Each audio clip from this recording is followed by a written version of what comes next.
voilà au barrage de Verzasca en Suisse, 227 mètres.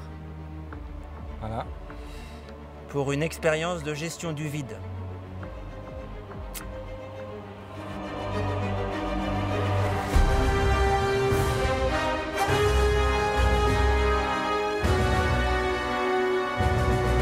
J'ai envie de faire quelque chose qui est presque contre nature.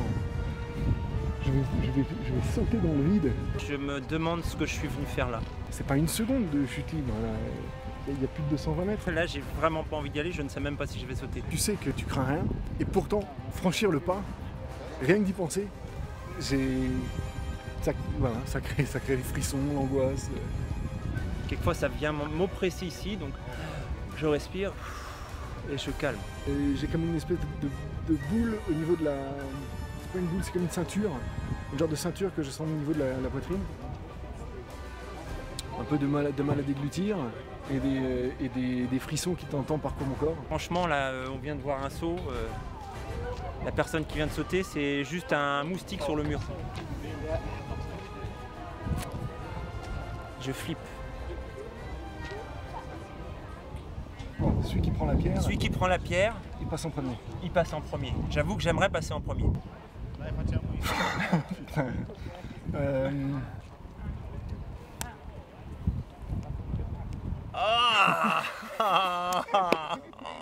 C'est difficile de pas être vrai dans ces moments-là. Quand on entend le cri derrière, qu'on sait qu'on va se jeter dans le vide, qu'on a le choix encore de dire non ou de dire oui, qu'on a envie de dire non, et qu'à la fois on sait, je sais que c'est important de dire oui, parce que faire un saut dans le vide, finalement, c'est se rendre compte que les barrières qu'on a, elles sont mentales, c'est la projection. Si j'arrive à sauter, ça sera génial. Le fait de le dire me relâche, ça me laisse libre de dire oui ou de dire non. Il y a un genre d'illusion d'optique quand tu regardes d'ici, et tu te demandes comment le type fait pour ne pas rentrer dans le mur.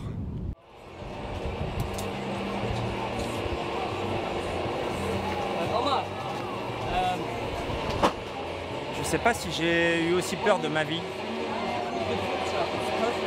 Paradoxalement, j'arrive à respirer, mais je me demande pourquoi je m'inflige ça, quoi. J'ai vraiment envie de pas le faire, je vois pas l'intérêt. J'ai juste envie de me casser, d'être une souris et de disparaître. Dès que les gens s'approchent du bord, j'ai toujours peur qu'ils tombent. Mais il paraît que le vertige, c'est ça. Le vertige, c'est que tu as peur de tomber. Et qu'à partir du moment où tu tombes, tu n'as plus peur. Mais je flippe, mais grave, je flippe grave. Oh putain. Oh putain. Oh là là. Moi déjà dans les films d'horreur, dès qu'il y a une chauve-souris qui arrive, je suis comme ça, mais là... Être en bonne santé générale, c'est toujours aucun problème. S'opposer à la pratique du saut élastique. Là avec la musique, ça rassure un peu. Voilà, j'ai le cœur qui bat, ça va, ça vient. Est-ce qu'il t'attend à ça? Ah quand même. Ah quand même. Est-ce que c'est normal d'avoir peur? C'est normal d'avoir peur, ouais. Parce que je crois que j'ai jamais eu aussi peur de ma vie. Il faut vouloir et puis le faire.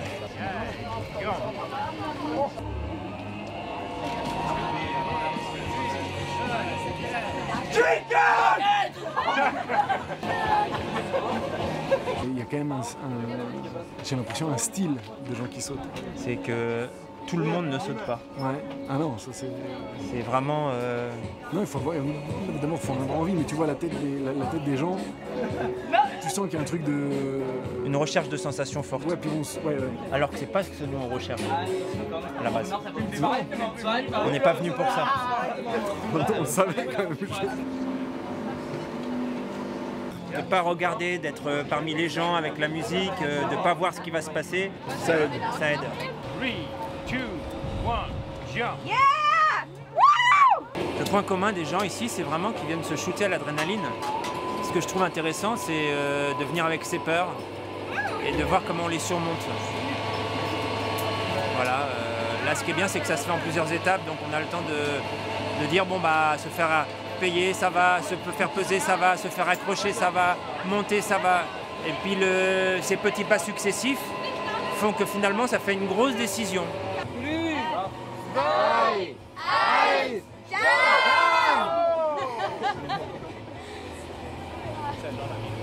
Yeah. Alright, go. Voilà. English a little bit. Attention que ça s'approche là. Hein. Good. Okay? Yeah. 2, 1, jump!